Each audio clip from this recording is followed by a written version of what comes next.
Plan दिखाने के एक दिन के बाद जब अमित ने राहुल को कॉल किया तो सबसे पहले तो राहुल ने उसका कॉल रिसीव नहीं किया। अमित ने फिर से एक दो बार और कॉल किया और जब एक दो बार और कॉल आया तो फाइनली राहुल ने कॉल रिसीव किया। अमित ने कहा कि यार कैसा है और बता। राहुल ने बोला सब कुछ ठीक है, बता क्यों कॉल क्यों किया है। अमित ने कहा कि कल तेरे को प्लान दिखाया था एक, तो तूने क्या सोचा। राहुल ने कहा कि देख मैं तेरे से सीधे सीधे बोल दूं कि मैं ना इन जोड़ने वालों धंधों में नहीं पड़ने वाला, और मुझे पता है ये लोगों को बेवकूफ बनाने का धंधा है और मैं ये सब बिल्कुल नहीं करने वाला। अमित को थोड़ा सा दुख जरूर हुआ क्योंकि राहुल उसके बचपन का दोस्त था और अमित चाहता था कि राहुल उसके साथ मिलके इस बिजनेस में आगे काम करे और दोनों मिलके आगे बढ़े। अमित ने एक छोटा सा सवाल कर लिया कि ठीक है चल, तू नेटवर्क मार्केटिंग नहीं करेगा, तू मेरे साथ नहीं जुड़ेगा, ये धंधा खराब है, तो आखिर तू क्या करेगा। राहुल ने कहा कि देख मैं शेयर मार्केट कर लूंगा, मैं पैसा कहीं से कमा लूंगा, लेकिन ये इतना छोटा काम है, ये इतना नीच काम है, लोगों को बेचना कुछ, ये मैं नहीं करने वाला, ये जोड़ने वाला काम मुझसे नहीं होगा। फिर अमित ने कहा कि देख ठीक है तू शेयर मार्केट से पैसे तो कमा लेगा, लेकिन इस बिजनेस में बहुत अच्छे रिश्ते बनते हैं, बहुत अच्छे लोग मिलते हैं, और राहुल कई बार ना पैसा काम नहीं आता लेकिन रिश्ते काम आते हैं। राहुल ने कहा कि देख तू ना मुझे बना मत, हाँ साला मैं सब जानता हूं कि तू चाहता क्या, तू बस इतना चाहता है कि मैं जुड़ जाऊं, तो तेरी यहां कुछ भी नहीं चलेगी। और सुन आज के बाद ना कॉल मत करियो, मुझे अच्छे से पता है कि मुझे क्या करना और क्या नहीं करना है, कम से कम ये धंधा तो मैं कभी ना करूं। और तू लोगों की बात कर रहा है, नेटवर्किंग के लोग कितने स्वार्थी होते ना, तू मुझे मत बता, और तुम सब लोग सिर्फ पैसों के लिए काम कर रहे हो। और इतना कह के राहुल ने फोन रख दिया। अमित को थोड़ा सा दुख जरूर हुआ क्योंकि अमित चाहता था कि राहुल उसके साथ आगे बढ़े, लेकिन फिर भी अमित के पास कोई ऑप्शन नहीं था। उसने उसको कॉल करना बंद कर दिया क्योंकि वो नहीं चाहता था कि जो दोस्ती है वो भी टूट जाए। और फाइनली अमित अपने काम में लग गया।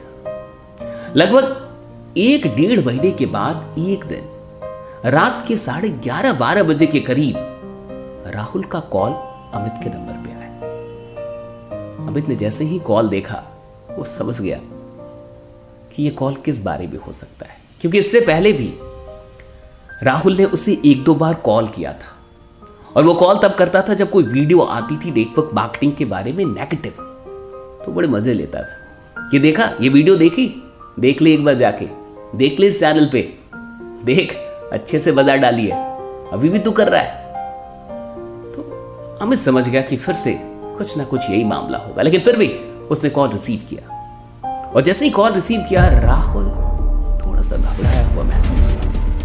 मामला कुछ और था। राहुल की आवाज में एक गड़बड़ाहट थी और उसने कहा कि अमित सुन, अभी मैं इस हॉस्पिटल पे हूं और मेरी माँ को ब्लड की जरूरत है, मेरी माँ बीमार है और अचानक से अभी ब्लड चाहिए और हमें मिल नहीं रहा, और ये बी नेगेटिव ब्लड है। अमित ने सीधे कहा कि देख तू जहां है तू जल्दी से मुझे एड्रेस भेज और तू टेंशन मत ले, हम 10 से 15 मिनट में वहां पे पहुंच जाएंगे। वैसे तूने जो हॉस्पिटल बताया मुझे पता है वो कहां पे है, फिर भी तू एक बार लोकेशन भेज दे। अमित ने तुरंत इस मैसेज को अपने ग्रुप में अपने लीडर्स के बीच में सर्कुलेट किया, ऐसे भेजा, और 5 मिनट के अंदर एक बंदा मिल गया जिसका ब्लड बी नेगेटिव था। 10-5 लोग तुरंत हॉस्पिटल में पहुंचे 10-15 मिनट में। वहां पे राहुल काफी दुखद, और जब ये सब लोग वहां पहुंचे और कहा कि ब्लड मिल चुका है, ये ब्लड दे, राहुल अंदर से तो बड़ा खुश था, लेकिन उसे कुछ समझ में नहीं आ रहा था कि वो क्या बोले और क्या ना बोले। फाइनली वहां पे उसकी मां को ब्लड मिल गया, और कुछ देर के बाद अमित और उसके सारे दोस्त वहां से चले गए। अमित ने जाते जाते राहुल से यह कहा कि देख अगर कुछ भी हो तो हिचकना मत, मुझे फ्रैंकली बताना, कहीं भी कोई भी जरूरत हो तो मुझे फ्रैंकली बताना, हम तेरे साथ हैं। 1 से 2 दिन के बाद उसकी मां ठीक हो गई, और जब वहां से डिस्चार्ज हो रही थी तो डॉक्टर ने राहुल से कहा कि अगर सही टाइम पे ब्लड ना मिलता तो कुछ भी हो सकता था। राहुल अंदर ही अंदर रोने जैसा था।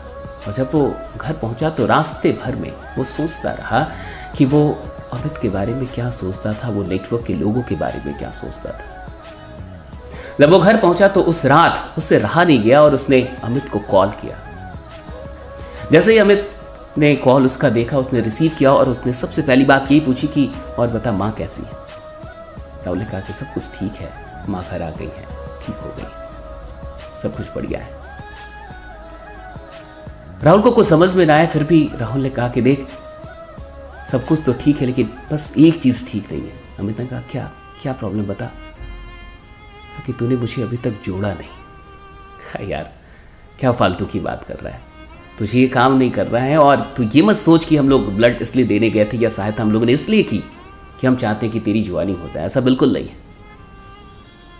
राहुल ने कहा कि क्या यार, ऐसा मत सोच कि मैं जिंदगी भर नेगेटिव ही रहूंगा।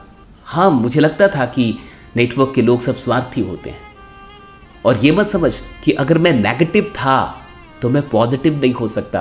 और अभी तक तूने पॉजिटिव लोगों को टीम बनाते हुए देखा है, अभी तूने नेगेटिव लोगों को टीम बनाते हुए नहीं देखा। ये वो राहुल नहीं है।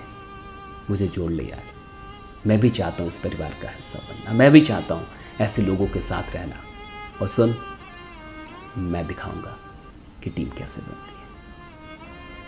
ये सारी चीजें हो गई और वाकई फिर राहुल अमित के साथ जुड़ा। और आगे क्या हुआ ये तो कभी और, लेकिन ये कहानी आपको कैसी लगी, ये घटना आपको कैसी लगी, मुझे कमेंट करके ज़रूर बताइएगा। और मैं आपसे कहना चाहूँगा, अगर आप नेटवर्क मार्केटिंग से नहीं जुड़े हैं तो एक बात हमेशा याद रखिएगा कि नेटवर्कर स्वार्थी नहीं होते। अगर यहाँ पे पैसों की बात होती है तो इसका ये मतलब नहीं है कि ये सिर्फ पैसों के लिए काम कर रहे हैं। नेटवर्क मार्केटिंग में आपको जीवन के बेहतरीन रिश्ते मिलते हैं, कुछ ऐसे रिश्ते जो खून के रिश्तों से भी बड़े होते हैं। और जिन लोगों को भी ऐसा एहसास है, प्लीज़ आप कमेंट करके ज़रूर बताइएगा। और इस कहानी को, इस वीडियो को सिर्फ अपने तक मत रखिएगा, और भी लोगों तक पहुंचाइए। बाकी मैं ऐसी ही और भी कहानियों के साथ आगे आपको मिलता रहूँगा। बने रहिए, जमे रहिए, क्योंकि आपका जीतना सुनिश्चित है। Thank you so much.